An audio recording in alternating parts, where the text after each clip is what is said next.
back, guys, to another episode of Hey Bub Outdoors. We're excited to share it today. Spring is here. The birds are singing. Here the turkeys are starting to gobble. The fish are starting to bite. And we're really excited that March is here. It's come in like a lamb, and we hope it goes out like a lamb because we got a lot of activities we're looking forward to this spring. Got a special guest with us today. He is a dear friend of mine, Jordan, a.k.a. Jordy Miller. Jordan, good to have you with us, bub. Hey, thanks for having me, Adam. Yeah.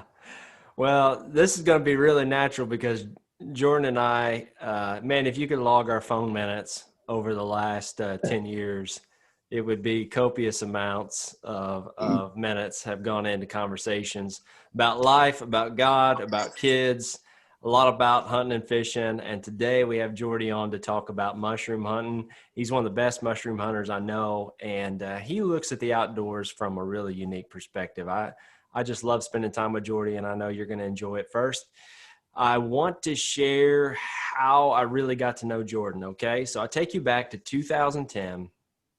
There was a deer that I was chasing in 2010 that I just had my heart set on. I had seen this deer 5 or 6 times.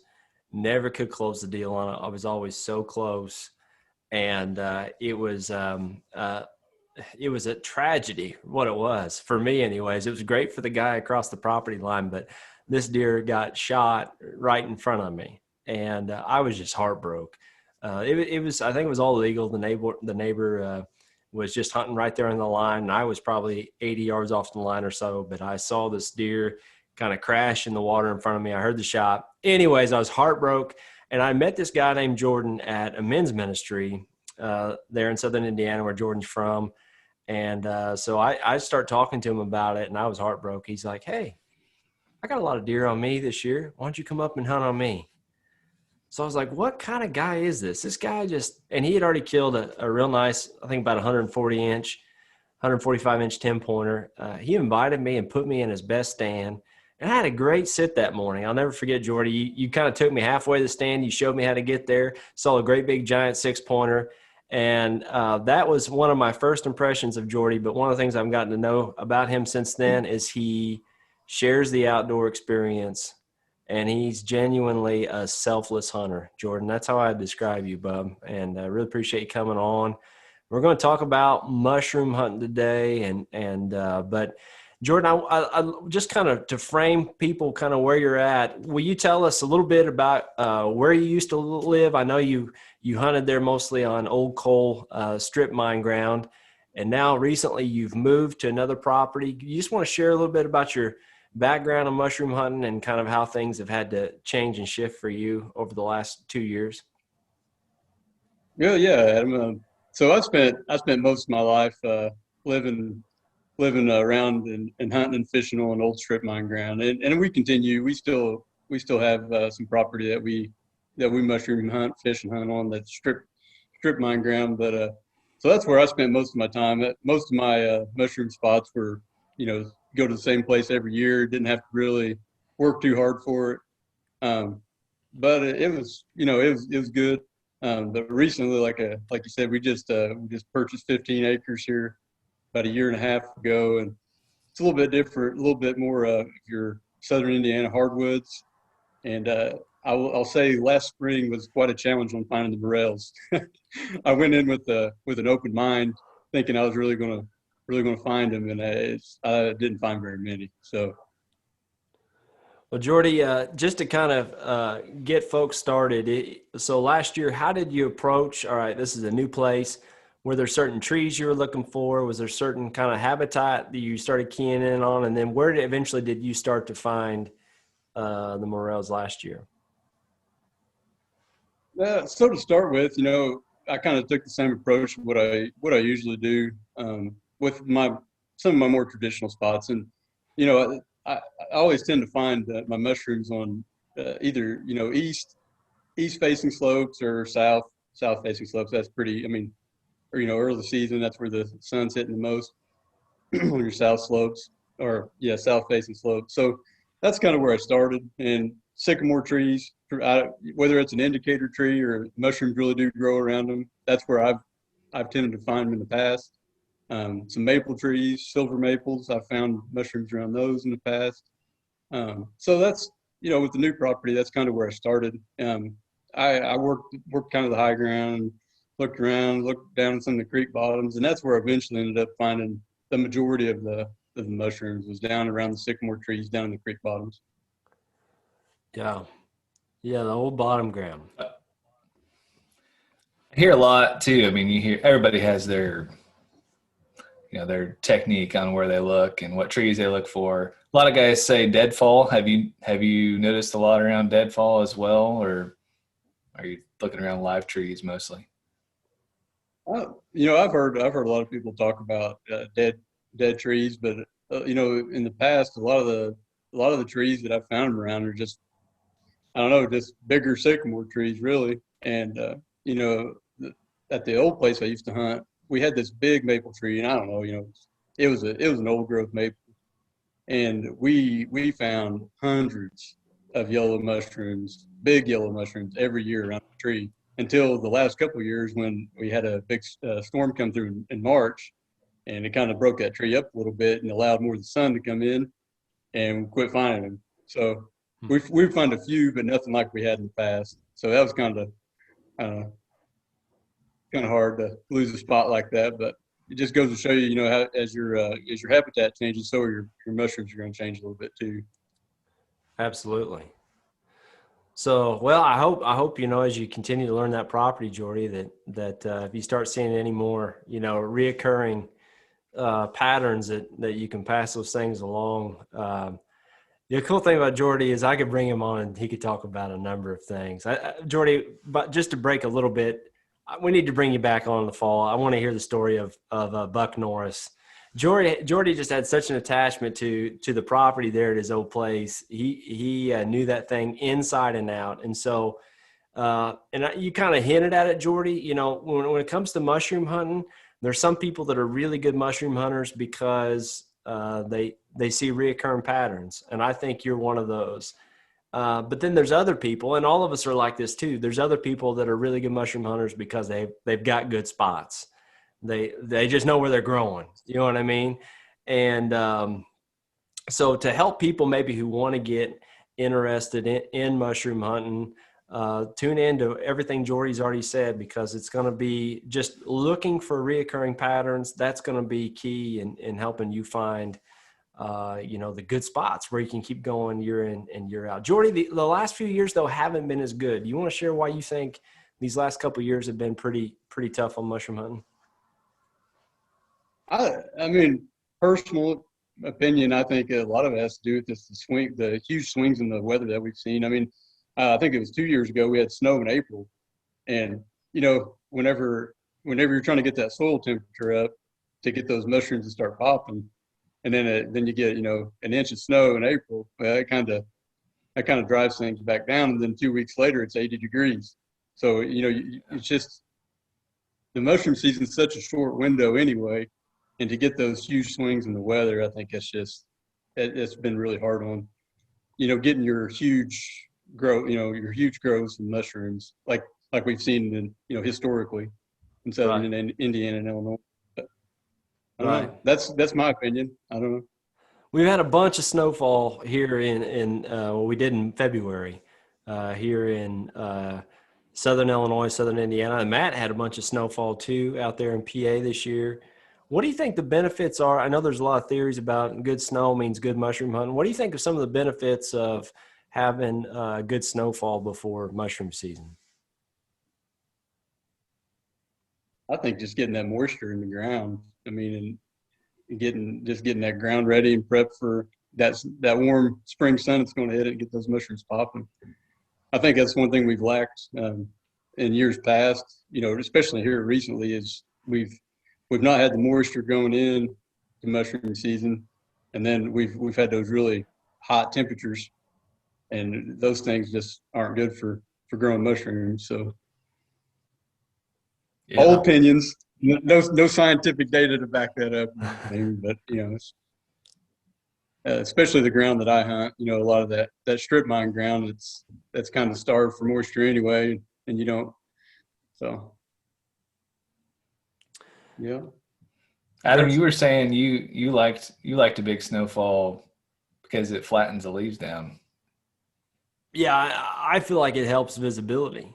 So, Jordy and I talked about this last year. I remember the mushrooms were up, and I mean, we were talking before we started. I have a spot that's really good for big black mushrooms and early season. And last year I would stand in one spot and I would find a few, but then I would just have to linger. It felt like for 10, 15 minutes, and I'd be standing in the same place, and it was like it took forever for me to pick them up. And usually I would see them quicker, but because there wasn't any snowfall, all the leaf litter was still fluffy and it hadn't been flattened down by the weight of the snow.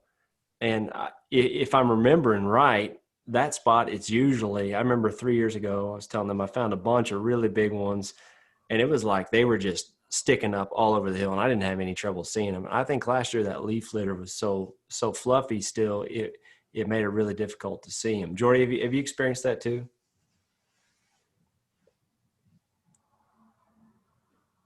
Big rain. That's one of my favorite times to go out is when everything's real damp, and I feel like it really makes the mushrooms pop. I mean, as far as going to see them, Right. So I think probably the snow probably had the same effect. Yeah.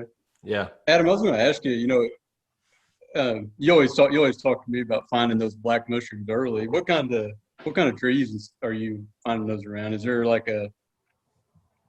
a lot of poplars? I've heard of like the black mushrooms like come up around poplars. None of my spots really have blacks. So Yeah. So this spot is actually it's a weird spot. It's a northeast facing slope, which doesn't make a lot of sense. But actually, one of the spots where we found black ones as kids, Matt, back behind the house, was actually a north facing slope too. Real steep slope with limestone sticking out on it. Mm-hmm. But this is kind of a similar spot. It's a pretty big hole, and it's a northeast facing slope. And it's got, I mean, it is a hole. Everything kind of drains down in the same spot. But there are 3 dying elm trees and probably 4 or 5 that are still living. And those are the main species. And it's just on the slope. You get on top of the hill and it's white oak, and I don't find any. But in the slope and down towards the bottom, that's where I find all the black ones. And then, but it's just that patch. Everything else there on that farm where I find the rest of my mushrooms, Jordy, are yellow ones. And they grow on the other side. They grow on the south facing slope. But in terms of the black ones, for whatever reason, it's weird. There's just dynamics there. I don't know if it's the thermals and how that area holds moisture or what, but it is the northeast slope that I find those black ones. Interesting. Yeah. I wonder if on maybe a year that there's not as much moisture, those areas are going to hold better, so it's going to produce more mushrooms. And then on areas where it's a lot of moisture, you're probably going to have more success on a south facing slope, even higher on that slope, because it's going to hold moisture for a little bit longer. If we're getting a lot of snow like we have been, like we still have, I think we probably got, until this past week, we had a foot of snow on the ground that seemed like it was just holding for so long, which is very rare. But I wonder how that's going to affect them this year. I think that's right, Matt. This area does have water that flows down at the bottom, and I really do think and every time you mushroom hunt there, I'm kind of like, even though there aren't many people that hunt that, I'm kind of sneaky. I like to not try to leave any footprints and stuff, and it's impossible on that hillside because your feet just sink in. The soil is real rich, and it holds moisture pretty well. So, Jordy, you do something that's really interesting, and I want to put a little context to this. I told everybody at the beginning that you're an outdoorsman that's selfless, and for as long as I've known you, you will go out and you will find mushrooms and you will leave them. And now, before it was you'd leave them, to see how much they grow. But now you leave them and then you bring your kids back with you so they can pick them. And you take them right to it. You want to make that, such a positive experience for the kids that you do all the legwork and then they show up and they get to experience the fruit of it. But there's a theory out there that once you see the mushroom, once you find it, that's the size it's going to be. Is that true? And how have you proven whether that's true or not true?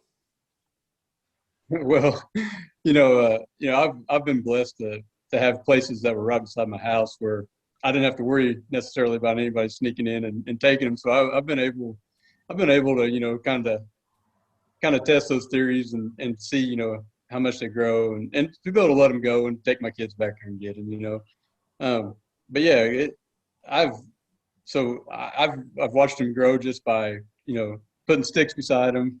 That's one way, simple as that. Or I've even a couple on different occasions put water bottles over the top of them and had them grow into the water bottle a little bit, not filling the thing up by any means, but so those are just a couple fun things I've done over the years to kind of test that because I've always it's always been a myth that mushrooms just pop up overnight, whatever the size. But I mean, come on, like a 9-inch mushroom, you really think it just busts through the ground? And it's you got a 9-inch yellow morel. I don't know. Yeah. I All of a always had a sudden, hard time here biting. we go. It's out.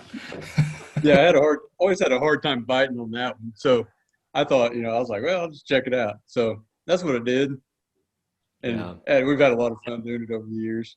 Yeah, that's But cool.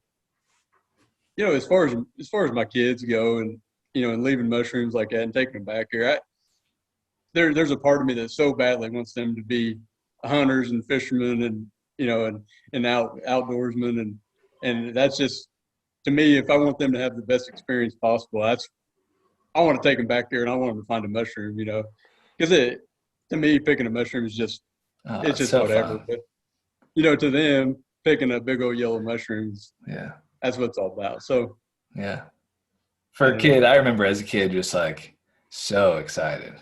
And we found tons of them, but when you're little, it's different. When you set eyes on that first one, it's just nice right there, right for the picking. Let out Yeah. hoots and hollers. It's a great feeling.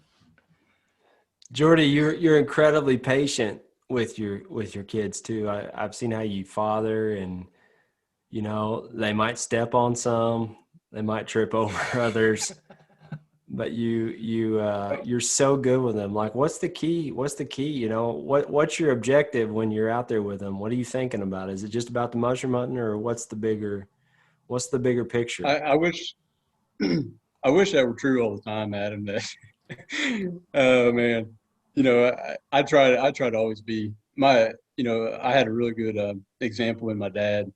He was so patient with me growing up. He drug me fishing, hunting. I remember I missed so many deer growing up, and my dad would always put me in the best spots, and every night. There was one night bow hunting. I know this is kind of getting a little bit off subject, but it was my first year bow hunting. I think I was like 10 or 11, and my dad put me in this old wooden tree stand, and it was definitely the best spot on the place. And there's just doe after doe filing through, and I fired at least 6 arrows out of my quiver. And he gets there to pick me up, and he's like, "See anything?" I was like, "Oh yeah, Dad. Oh yeah, I think I got one. I'm pretty sure I got one." And so we start looking. We spent like an hour looking for my arrows, and I was telling him where all I shot at deer, and we ended up finding my arrows, and they were all in a group about like this big, and there wasn't a single hair on any one of those arrows. But my dad was just so patient. The very next night he put me back up there. He probably had to go buy new broadheads for me, but so I had, and he was like that, hunting, fishing, mushroom hunting, whatever. He just always set a really good example as far as being patient. Um, so like I said, I'd like to say that I'm a real patient dad all the time. It's that's not the case at all. But as far as their experience in the outdoors, fishing, mushroom hunting, whatever. I want it to be like I said. There's a part of me that just so badly wants them to enjoy that and love that, like I do. Yeah. And if I make it a bad experience for them by being, by yelling or being impatient with them, then they're not going to want to go do that with me. So I Yeah. don't know. Yeah. When you think about it, like, there's a huge expectation, especially when you're hunting, like for an animal, that this, especially if your dad is real passionate about something, you want to one make him happy, but you're taking the life of an animal, so you don't want to mess that up. So it's kind of like a fragile moment as a father, I imagine, to be encouraging to them in that time is probably crucial, because otherwise it could be a deal breaker on whether or not they ever want to do that thing again. So Yeah. that's good stuff. Yeah, Jordy's been that way, not just mushroom hunting, but youth hunts. Jordy, you've taken so many kids hunting. In fact, the last 2 years, you hadn't even hunted yourself. And this guy loves to hunt as much as anybody else I know. But family's always been a huge priority for him. And this is what this is all about, because, you know, I believe that if we really want to find life, we give it away. I mean, if anyone wants to save his life, you're going to lose it, you know? So we could kill the biggest bucks in the world. We could find all the, you know, biggest mushroom patches, but really that doesn't mean anything. You know, we find life when we give it away. I mean, that's what Jesus teaches us, you know? And Jordy, you've modeled that for me, not only towards me, but I see it with your kids. I see it the way you sacrifice time with the youth. And the reason why I want to highlight that is because we need more people like you. You know, pride becomes such a stumbling block for so many hunters, because they want their cheesy grin behind, you know, 180-inch deer, when that's not what it's about. You can kill 180-inch deer. You're a really good deer hunter too. But this is about, like, how can we make a difference in the lives of others? And you're modeling that so well, man. So yeah. Cool. That's really cool. Well, Adam, I feel like you're giving me more credit than I deserve, but I appreciate you. I appreciate everything you're saying. But yeah, yeah. You're humble too. Well, guys, we're just now kicking off all of the mushroom hunting. We're going to be doing some live season updates. We're going to do a couple episodes this spring on mushroom hunting. And Jordy, we'd love to have you back on again as the year goes on. I think you and I are going to be in the turkey woods together this spring. I'm looking forward to that. And maybe we'll be able to bring some people along on those hunts. I think it'll be a lot of fun. But thanks for being who you are, man. Thanks for being a woodsman. Thanks for being a man of God. And you're making a difference in a lot of lives. So thanks for being on, bro. Any final questions? I want to say to you, Adam,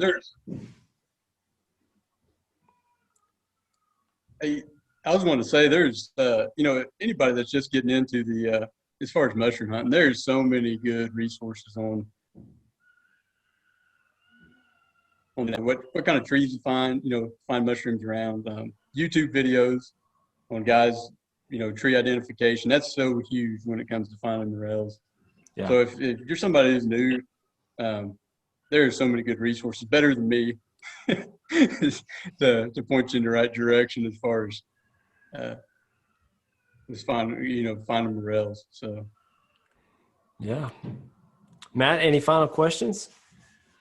Well, I was just going to say, one of the things I think is really difficult, even from season to season, is once you initially kind of retrain your eye to find them, then you really start to notice them. But I think it can be difficult at first because they just camouflage so well, especially against that fluffy leaf litter like you were talking about. Like, it can be just so hard to pinpoint as you're showing off your stick there.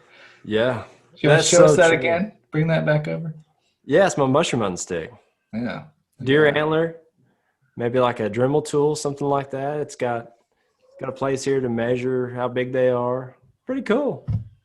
It's legit. Wife got that for me. Yeah. Yeah, nothing else. I think it's a challenge initially, but once you can learn for them. Yeah. Well, guys, thanks a bunch for joining today on Hey Bub Outdoors. Next week, we're going to be diving back into springtime activities, so be sure to join us next week. Thanks a bunch for being here today. You guys have a great day.